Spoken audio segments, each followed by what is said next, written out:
Eh ho, eh ho, eh ho, eh ho, on rentre du boulot. Eh ho, eh ho, eh ho, eh ho. Rien, aujourd'hui je viens de partager cette vidéo, mais qui ne t'est pas adressée à toi. J'avais envie de la dédier à mon amie Christine. Je t'emmène découvrir l'aïère, qui est la petite cousine de l'ail des ours, et qui prend le relais dans la saison avec sa saveur d'ail. Allez, hop, on y va! La voilà notre star du jour. C'est elle dont on va cueillir les petites feuilles pour pouvoir réaliser notre pesto.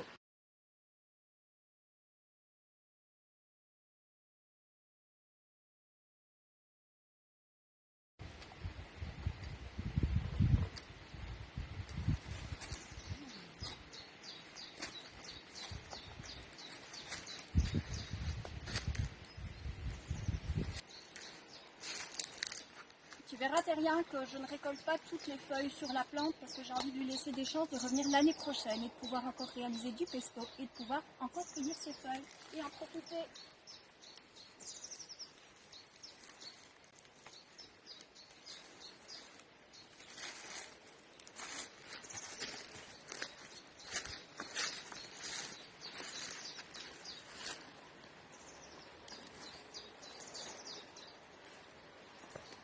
Ce que tu peux utiliser aussi sur la plante, ce sont ces fleurs. Ces jolies fleurs toutes blanches et tu vas pouvoir les ajouter à tes salades ou tes crudités. Elles ont autant le goût d'ail que ces feuilles.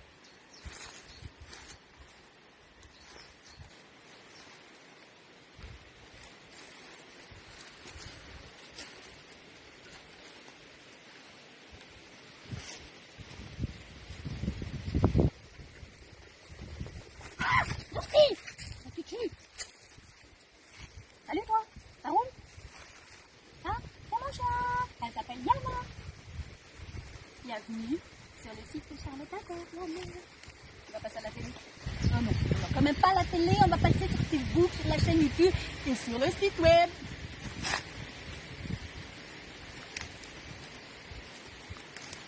Bon, je pense qu'on en a assez pour déjà faire un petit peu de pesto. Alors je vais faire comme si ma copine Christine était là. Christine, tu viens? On va dans la cuisine et on va transformer tout ça. À tout de suite. Et c'est parti pour la fabrication du pesto. Voilà notre récolte de l'après-midi. Et par mettre les feuilles dans le mixeur. Allez, on va remplir le tout. Dès que ton mixeur est rempli, puis tu vas pouvoir compléter avec les autres ingrédients. Tu vas avoir besoin d'huile, de sel, et moi j'utilise des graines de tournesol pour mes pestos, mais ça m'arrive aussi de changer et de les remplacer par des amandes ou des noisettes ou des noix en fonction de la saison. Je vais donc rajouter le sel et l'équivalent de 2 petites pelletées. Pour la récolte de feuilles qu'on a aujourd'hui, je vais ajouter 2 cuillères à soupe de graines de tournesol. Et au niveau de la quantité d'huile, je vais être très vague parce que je veux te laisser créatif derrière ça. Et je voudrais que tu obtiennes la texture du pesto que tu souhaites. Donc, je vais partir sur une quantité de 100 ml, mais je ne vais pas hésiter à...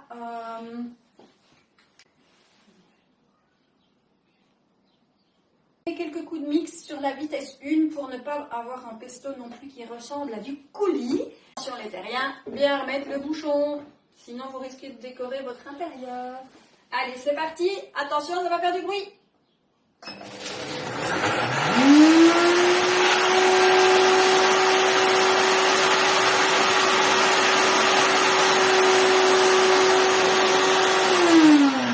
Alors tu vois, si tu te rapproches de la caméra, que le pesto et les feuilles à un moment ne descendent pas. C'est pour ça que je te dis qu'il faut être vraiment patient parce que tu éteins bien ton mixeur, ne va pas jouer au petit coco là derrière. Tu fais descendre les feuilles jusqu'à ce qu'elles soient de nouveau en contact avec les hélices.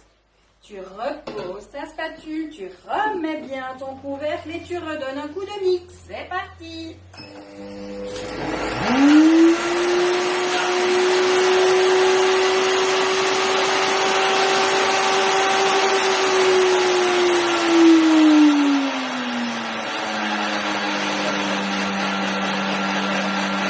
fais de nouveau redescendre les feuilles et tu fais de nouveau preuve de patience.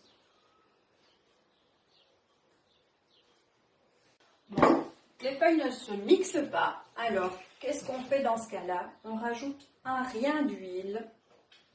Oui, un rien, oui, mais tout est subjectif, c'est pour ça que je ne donne pas de quantité. Allez, c'est parti.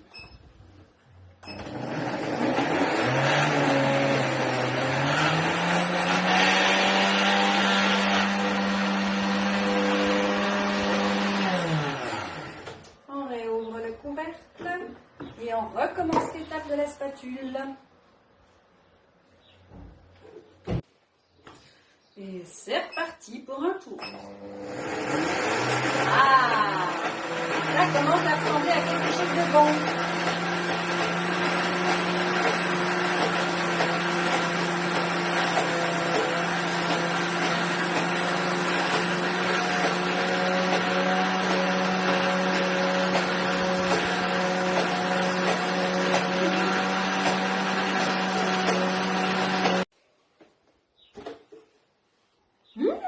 Parfait! Il ne nous reste plus qu'à le mettre dans le pot ou à le déguster sur une bonne tranche de pain.